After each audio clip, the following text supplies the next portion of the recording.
Mambo ni vipi, mambo ni aje, na wakati mwingine tena ambao tunasugezeana kitu ambacho kimeshangaza sana kwenye mitandao ya kijamii, na hii ni baada ya siku ya leo bwana Diamond Platnumz kuweza kuprove watu wrong kwamba namna ambavyo amekuwa akimchukulia mara nyingi kuonekana kwamba ni mtu ambaye muhuni, hawezi kuoa na vitu kama hivyo.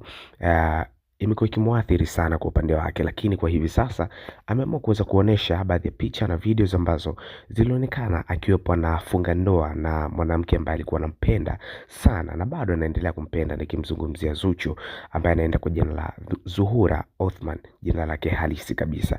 So ameamua kuweza kushare katika Instagram yake picha hizi na video zikiweza kuonesha akiwa wamefunga ndoa, na ikiwa ni ishara kabisa kwamba amefunga ndoa. Nakumbuka Zuchu ndiye ambaye alikuwa anaingangania sana ndoa hii, lakini kuna jambo ambalo limekuja kuibuka hapo mbeleni baada ya ndoa hii kuweza kufungwa, kwa sababu ndoa ya Diamond Platnumz na Zuchu ilifungwa kabla ya ndoa ya Jux kuweza kufungwa. So it means ndoa ya Jux iliweza kufungiwa ya kwanza kabisa, tuweza kuona ilifungiwa hapa, lakini pia kuna Nigeria aliweza kwenda amerudi hapa na vitu kama hivyo. So ile ya kwanza kabisa kabla haijafungwa, Diamond Platnumz alikuwa ameshafunga ndoa yake kwa kumchukua Zuchu, kumpeleka kwa mufti na kuweza kufunga ndoa yao hiyo. Lakini kuna jambo zito ambalo limekuja kuibuka, ambalo hili bwana limeweza kutokea baada ya Diamond Platnumz kuweza kuandika taraka tatu kwa njia ya message na kumtumia Zuchu kwamba waachane na vitu kama hivyo, na akiwa anasimamiwa na mama yake mzazi. Hizi ni za ndani kabisa zikinatokea.